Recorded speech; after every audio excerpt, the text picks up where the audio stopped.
E aí, pessoas, tudo bem com vocês? Eu tô com esse fone de ouvido do PEI EP 12.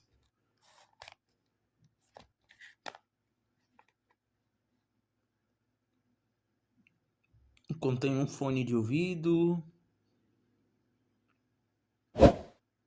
É com fibra, tá? Quero fazer aqui um review com vocês. Eu já usei esse fone, mas não dessa marca, tá? Já usei de outra marca.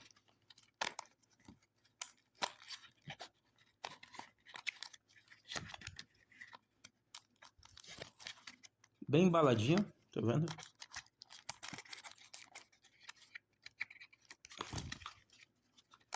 Bem embaladinho. Não tem mais nada dentro da caixa. Ela vem assim.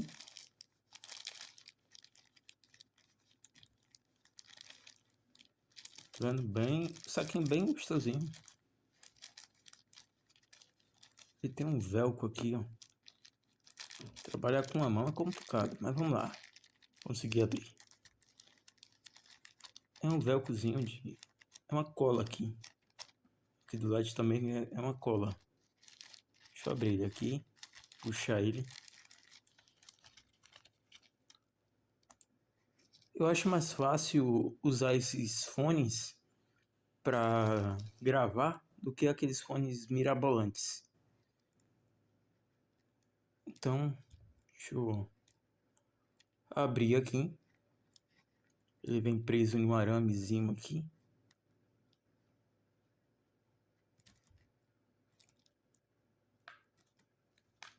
Ó. Calma. Agora.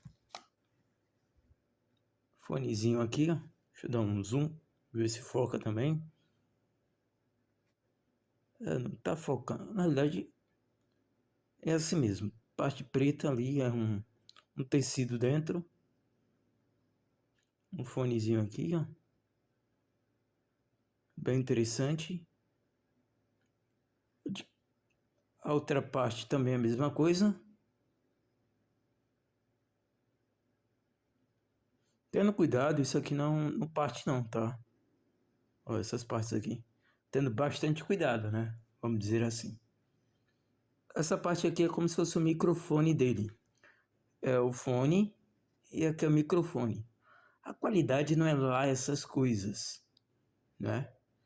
Mas, se você apertar aqui, eu acredito que você pausa a música e você pausa para falar, alguma coisa assim. A entrada dele é essa. Bem interessante também. Paulo, tem garantia? Bem, eu comprei e onde eu comprei não, certo? Agora, aqui no shopping do YouTube, eu acredito que você tenha, mas verifica aí primeiro, tá? Ele funciona para notebook, PC, tablet e celular. A entrada é um P2, 3.5 milímetros. Tem menor. No caso aqui, para mim essa entrada já tá bom, porque onde eu vou conectar é essa entrada mesmo, tá? Mas você pode pegar uma entrada menor ou maior, fica a tua escolha. Enfim,